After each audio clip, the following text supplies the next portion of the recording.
dengan saya Natasha Sharmaine dalam Cinema #ini Cinemaku.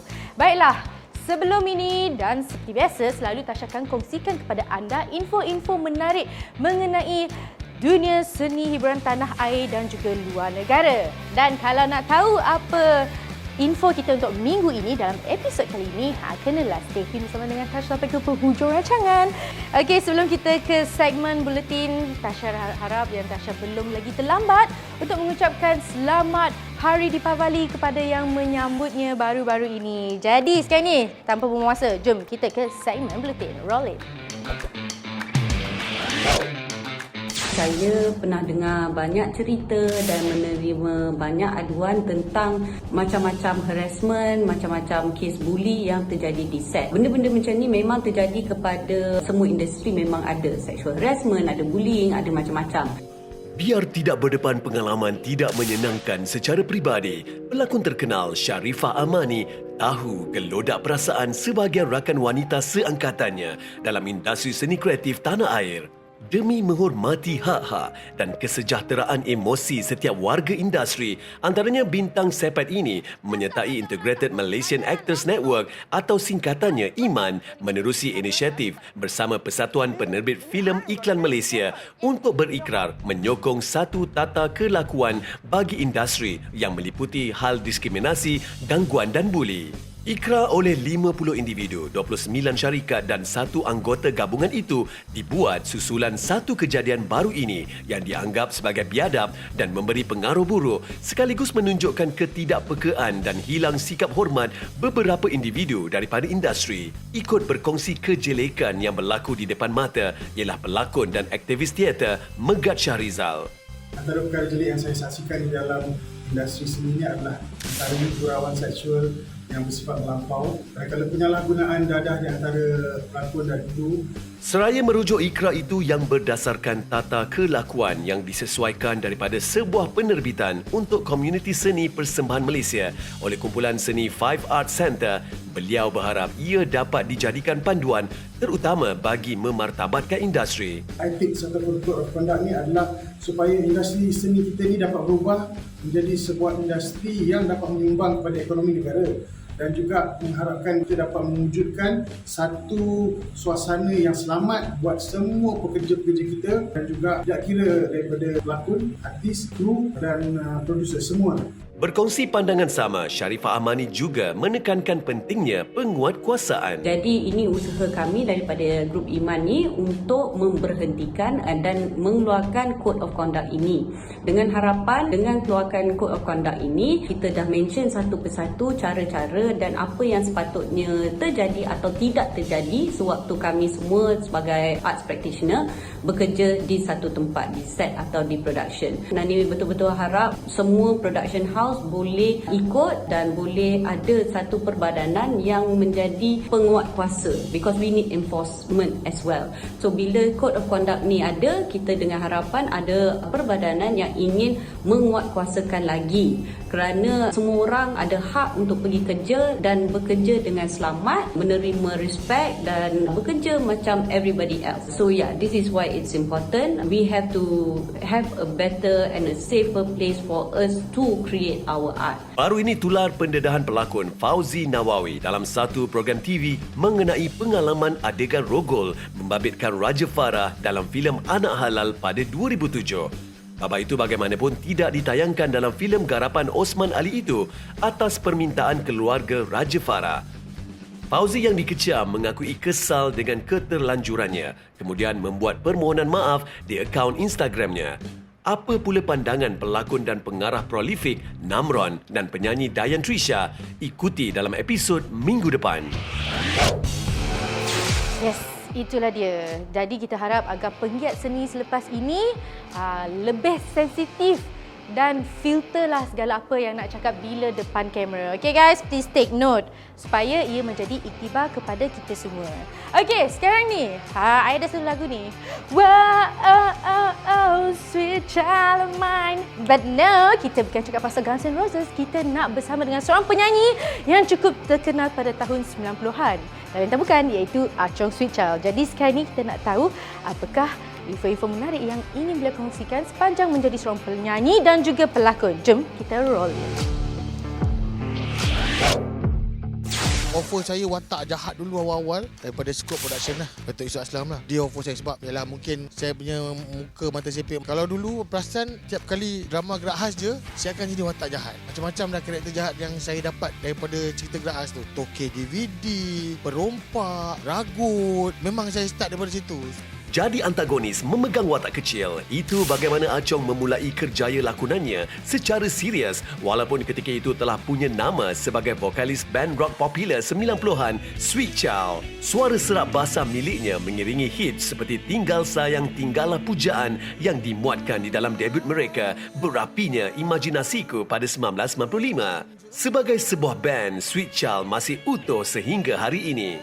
Pada awal saya menyanyi tahun 1995 dan juga sebenarnya saya berlakon sekali. Orang kata dia punya cabang seni tu jalan seiring. Sebab awal-awal tahun saya menyanyi tu 95 ada satu program TV, tiap penyanyi yang baru keluar ada satu production house yang buat untuk RTM, drama, musical. Setiap artis yang keluar menyanyi tu production terpanggil untuk berlakon. Satu-satunya pengalaman berlakonnya ialah di pementasan teater sekolah yang disertai seawal usia 15 tahun. Alhamdulillah pengarah tu dia tengok saya berlakon sampai dah pertengahan cerita tu baru dia tanya, kau memang ada ambil kelas untuk berlakon ke? Tak ada bang, saya teater je. Nampak tu kat situ, nampak kau boleh berlakon, kau boleh berdialog. Nampak lagi satu yang kau tak pandai angle kamera kat mana. Kadang-kadang kau cakap kau block kamera, orang lain tak nampak. So sekarang ni kau berlakon, Alhamdulillah okey aku tengok. Cuma kau kena belajar kat mana kamera ada. So next time kau berlakon, kau kena make sure kamera ada kat mana. So bila kau dah tahu, kau akan acting lagi best. Ada juga pengarah yang tengok saya luar daripada set tau. Bila tak perlu pada set, dia tengok saya macam happy go lucky yang gelak-gelak, apa benda saya kacau, semua kacau ni kan. So diorang start offer saya, Chong kau ni boleh tahan kelakar juga ke? Alah bang, saya happy go lucky bang kan. Aku ada nak buat tele yang lepas ni, ada cerita kelakar, nanti ada watak ni untuk kau ni, aku rasa kau boleh buat ni. Boleh bang, saya boleh cuba bang, boleh cuba. Alhamdulillah start pada tu, lepas pada saya dapat watak komedi tu, orang dah bagi saya watak komedi banyak dah. Alhamdulillah, diri saya memang happy go lucky. So bila dapat watak macam tu memang saya seronok lah. Achong atau nama sebenarnya Ahmad Fauzi Manat yang kembali ke set penggambaran baru ini bagi siri komedi seram 20 episod Misi Seramedi arahan Wan Saiful Syahrizan Wanawi berkongsi. Yang membuatkan saya terima watak ni, satu sebab ada Bel, ada Aidil, ada Azri Senario. So saya tahu dah confirm syuting cerita ni memang akan seronok. Lepas tu satu lagi, setiap watak tu memang berlainan. Saya tahu dia punya pergi akan jadi lain sebab kita tahu cerita ni cerita komedi. So bila ada kawan-kawan yang sebut tadi, InsyaAllah lah dia punya lawak tu tak tentu arah dia.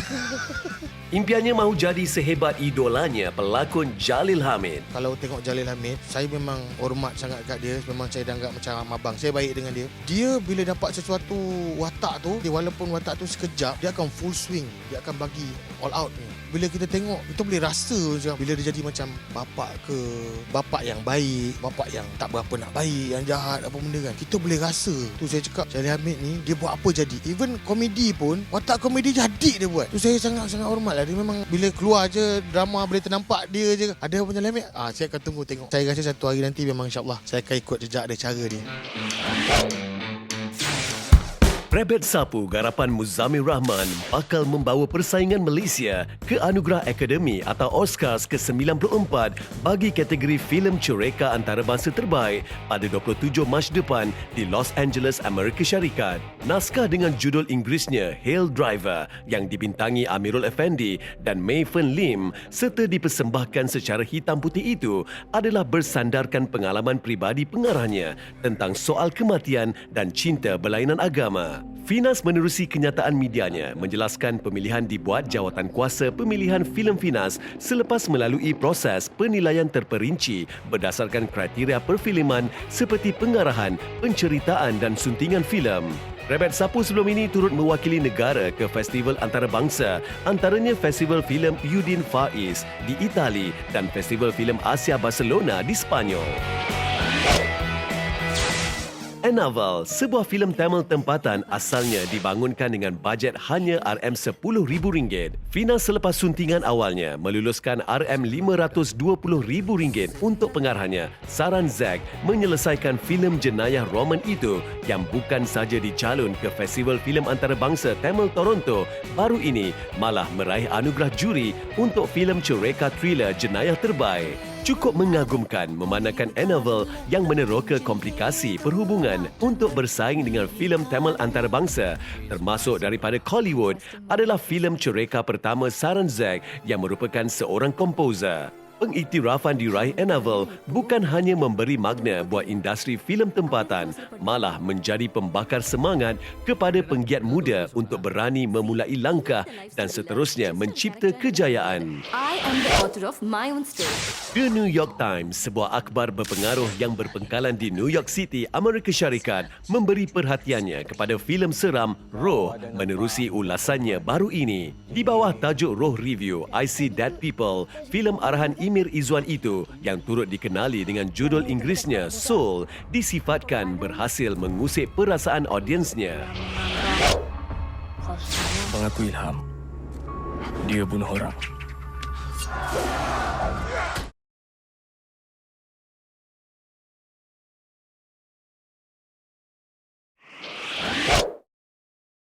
Mengaku Ilham, dia bunuh orang. Filem Bunuhan merupakan sebuah filem drama aksi yang telah ditayangkan di pawagam seluruh Malaysia pada 8 Mac 2012. Filem arahan Din Iskandar Sen ini menampilkan pelakon-pelakon hebat seperti Faizal Hussein, Zahiril Azim, Namron, Bron Palare, Sofi Jikan dan Pekin Ibrahim. Filem ini telah menelan belanja sebanyak RM1.81 juta dan telah menyertai Festival Filem Antarabangsa Toronto pada tahun 2011. Di Anugerah Festival Filem Antarabangsa ASEAN 2013, filem ini telah memenangi lakon layar terbaik.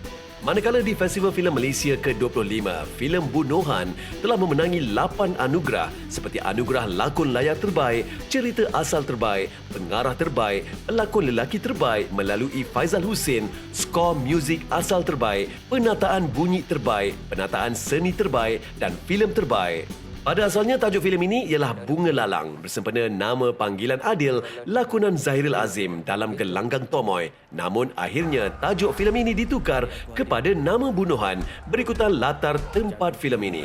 Bagi menampakkan susuk tubuh seorang peninju Tomoy, Zahiril Azim terpaksa meluangkan masa menjalani latihan Tomoy pada bulan puasa, satu cabaran dalam membawakan watak tersebut. Bahagian paya bakau diambil di sekitar Terengganu dengan menggunakan daya kreatif Dain Said sendiri bagi menampakkan paya bakau sempadan Kelantan, Thailand. Penggambaran terpaksa ditangguhkan selama 3 hari kerana musim tengkujuh yang melanda memberi cabaran buat pasukan produksi. Manakala bagi adegan terakhir di mana pertandingan tinju Tomoy diadakan, mereka terpaksa melakukan dengan cepat kerana keadaan hujan yang tidak mengizinkan dan penggambaran telah dilakukan pada waktu malam. Pasal tak noh ni. Percaya ke Jolok tu? Jolok tu siapa? Hello, welcome back bersama dengan saya Tasha dalam Sinema #IniSinemaku. Baiklah, itulah dia tadi singkap kembali mengenai kisah kejayaan dan pembikinan di sebalik filem Bunuhan yang diarahkan oleh Din Said pada tahun 2012. Best kan? Okey, sekarang ni kita nak ke segmen yang seterusnya iaitu Jurnal Finas. Nak tahu apa yang menarik? Jom kita saksikan. Pada 30 Oktober lalu telah berlangsung Majlis Penyerahan Surat Setuju Terima atau SST bagi dana kandungan digital atau DKD Micro Prisma Outreach di bawah Finas kepada sekumpulan penggiat seni Kelantan. Penyerahan oleh Menteri Komunikasi dan Multimedia Yang Berhormat Tan Sri Anwar Musa di Kota Baru itu merupakan sebahagian daripada usaha kerajaan dalam mencungkil dan menyelahkan lagi bakat kreatif generasi muda di samping memastikan kelangsungan industri kreatif dan seni di negeri Cik Siti Wan Kembang itu terpelihara. Majlis yang turut dihadiri pengerusi Finas yang berusaha Tuan Zakaria Abdul Hamid itu juga menyaksikan penyerahan sumbangan keluarga Malaysia Finas kepada penggiat seni Kelantan.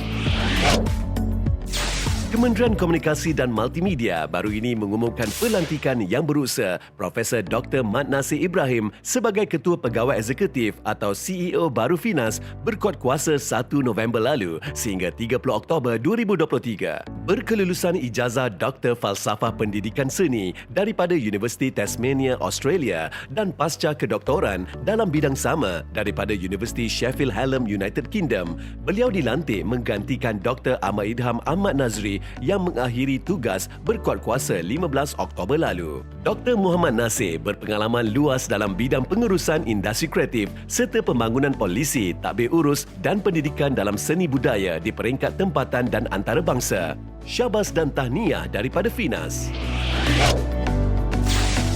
Perkongsian ilmu oleh pelakon dihormati Oji Datuk Ahmad Daud yang juga pengarah dan penerbit memantapkan lagi penganjuran Bengkel Asas Seni Lakon Adventures in Acting yang berlangsung baru ini. Disempurnakan perasmiannya oleh pengerusi Finas yang berusaha Tuan Zakaria Abdul Hamid di Dewan Utama PIKOMS Batu Caves. Bengkel itu dianjurkan Oji Ventures Sendirian Berhad dengan kerjasama Finas. Dikendalikan Oji bersama Rosman Isa, peserta didedahkan dengan lakonan berjiwa dan boleh dirasai audiens seraya mencungkil dan mengasah bakat. Peruntukan RM2.625 bilion Kementerian Komunikasi dan Multimedia Malaysia atau KKMM menerusi bajet 2022 diyakini dapat membantu keluarga Malaysia keluar daripada kesukaran yang dihadapi sepanjang pandemik COVID-19 melanda negara. Ini dengan memfokus kepada program pendigitalan nasional, pemulihan industri kreatif dan kemampanan komunikasi kerajaan, antaranya menerusi peruntukan RM1.1 bilion bagi program latihan peningkatan kemahiran digital. Di bawah bajet sama, pelaksanaan Pelan Jalinan Digital Negara atau JENDELA juga antara yang akan dipergiatkan, terutama bagi memperluaskan perkhidmatan jalur lebar 5G selain transformasi pendigitalan perniagaan dalam kalangan usahawan luar bandar. Duit poket je, bukan untuk jadi pelakon pun. Saya tidak ada dalam senarai hidup saya cita-cita untuk jadi pelakon.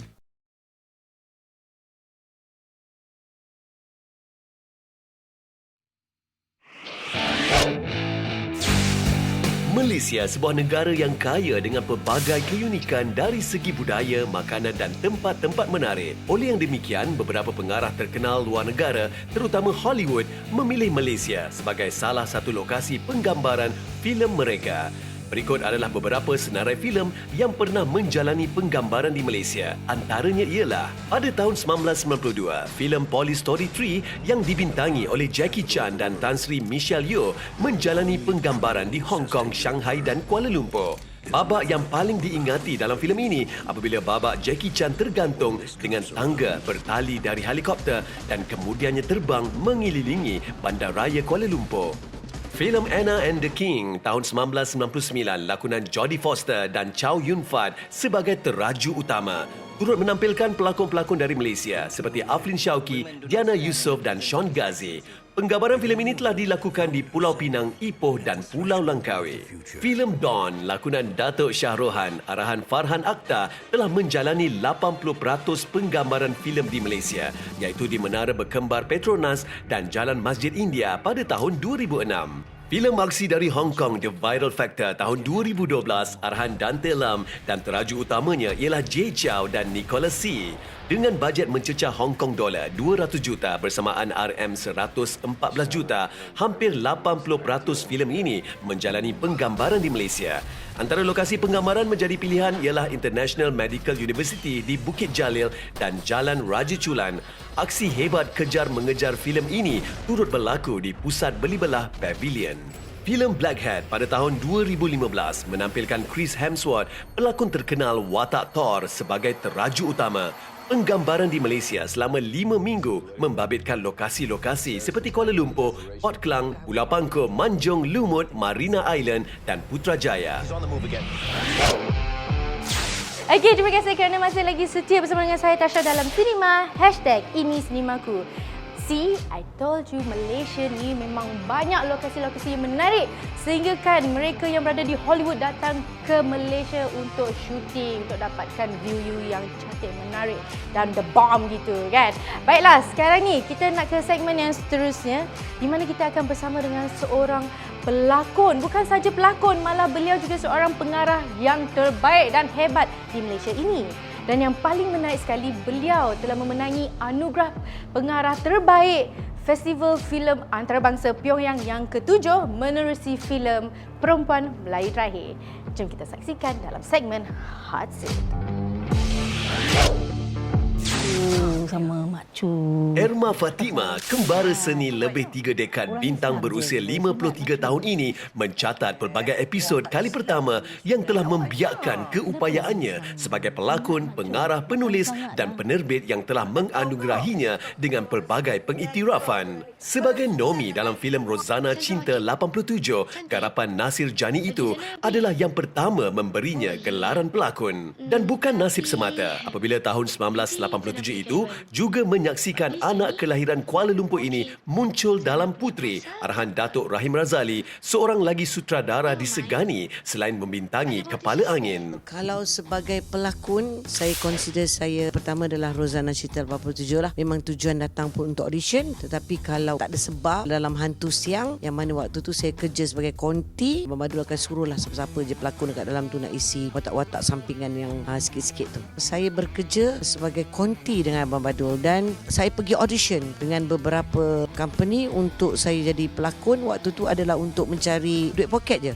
bukan untuk jadi pelakon pun. Saya tidak ada dalam senarai hidup saya cita-cita untuk jadi pelakon. Begitupun Hati Bukan Kristal dengan lakon layar ditulis Datuk Habsyah Hassan dan Adibah Amin yang menyaksikan pemegang watak Michelle, seorang pelacur kelas atasan. Ini dinobat kali pertama sebagai pelakon wanita terbaik pada FFM 1990 telah mengubah persepsinya. Hati Bukan Kristal adalah filem yang membuka saya punya minda untuk menjadikan kerjaya itu sebagai satu kerjaya yang serius. Bermula daripada Hati Bukan Kristal, fokus kepada lakonan dan sebagainya. Untuk memperbaiki kelemahan-kelemahan saya bermula daripada Hati Bukan Kristal. Dan waktu itu saya menang Best Actress. Pada 1995, beliau dianugerahi pengarah terbaik menerusi drama sulungnya Ratu Jamu. Iaitu tahun sama beliau yang ketika itu masih berkahwin dengan pengarah Bada Haji Azmi mengarah filem pertamanya Jimmy Asmara. Saya diajar dengan brutalnya oleh Bada waktu itu daripada directing sampai ke camera work, kerana saya tidak ada background belajar film to be a director. It's all based on saya punya experience sebagai pelakon saja. So feel apa yang saya nak, itu saja. Dan Bada ajar saya tentang orientation camera sahaja, selebihnya tidak. Dan dia bawa saya pergi Hong Kong dengan mak saya, dengan bapak saya untuk buat finishing post production kat sana. 2 hari dia hanya tunjuk saya cara jalan naik train untuk pergi ke studio kat sana untuk buat post production. Dan dia balik dengan bapak saya, tinggal saya dengan mak saya. Saya diajar dengan agak brutal dengan maknanya dia push saya, you want to be a director, you have to think by yourself. Perempuan Melayu terakhir memberi trofi global pertamanya sebagai pengarah terbaik pada Festival Filem Antarabangsa Pyongyang ke-7 diajak mengimbau perjalanannya. Ini katanya. Saya tidak begitu yakin saya akan bertahan jadi pelakon selama-lamanya dan saya juga ada mission untuk masa depan saya. Makanya saya setkan diri saya bahawa saya harus ada umur sekian, saya kena berhenti berlakon, saya kena fokus kepada directing, saya kena ada company dan saya akan berhenti mengarah umur saya berapa dan saya akan fokus kepada jadi producer saja. Dan itu benda adalah yang saya set daripada mula-mula saya berlakon. Itulah dia tadi kisah Kak Erma kita daripada seorang pelakon sehingga menjadi seorang pengarah. Dan beliau juga menceritakan bahawa ia tak mudah untuk beliau berada di mana beliau berada sekarang ini. Sebab dalam industri ni ada je ups and downs dan it's not that easy. Okay? But I salute you lah Kak Erma kerana berjaya mengharungi semua obstacles itu. Okey, sekarang ni Tasha nak ingatkan kepada anda semua, nak tahu info-info menarik mengenai Finas, boleh saja layari ke laman web Finas iaitu di www.finas.gov.my. Link ada di sini. Dan jangan lupa untuk ke Instagram dan Facebook Finas untuk info yang lebih menarik dan updated. Okey, jadi sekian saja untuk malam ini. I'll see you guys on the next episode. Jangan lupa di hari dan waktu yang sama bersama dengan saya dalam Sinema #IniSinemaku. Bye, selamat malam. Sebelum berpisah, kita saksikan sedutan filem perempuan Melayu terakhir arahan Erma Fatima. Bye-bye, kita jumpa lagi minggu hadapan.